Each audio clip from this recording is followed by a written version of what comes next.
Kwanza nitumie nafasi hii kuwashukuru sana vijana wa Dar es Salaam ambao nakiri kwa dhati ya moyo wangu kwamba wazo hili limetoka kwao.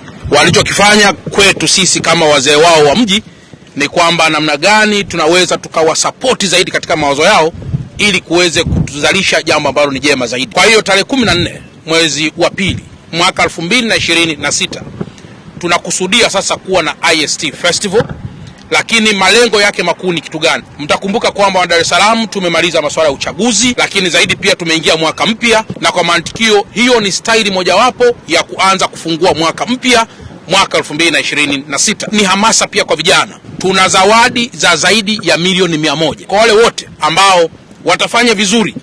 Tumekushapanga pia na ofisi zetu kwa kusaidiana pia na vijana.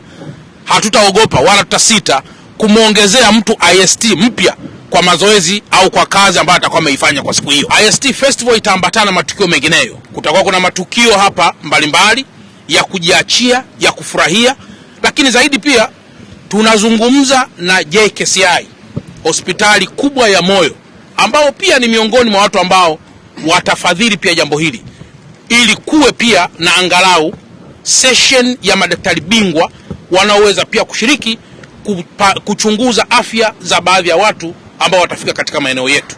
Na baada ya muda mfupi tutakuja kutangaza ruti, magari yataanzia wapi kuelekea wapi, itakuwa ni muda gani, na mwisho wa siku itakuwaje. Mwisho kabisa, ndugu waandishi wa habari wote, nafahamu mna viongozi wenu katika kujadiliana mambo yote haya msingi, likiwemo hili IST Festival, na kusudia kukaa na waandishi wa habari, sio kule kukaa tuko kuzoea kwa maana tunakutana kwa dakika moja tunaachana. Hapana, nataka mchague hoteli ili mnywe, ili tule, ili tufurahie. Mshauri mkuu wa mkoa namna anavyopaswa kuongoza mkoa kwa kipindi cha mwaka huu wa 26, ili kutokuleta malalamiko kwa watu. Maana nyewe mnatembea sana, mnasikiza watu wanachokizungumza, tuchukue dukuduku zao tuweze kutekeleza. Waandishi wa habari ni kioo, lakini waandishi wa habari ni mdomo kwa watumishi wa umma na kwa wale watu ambao sio watumishi wa umma.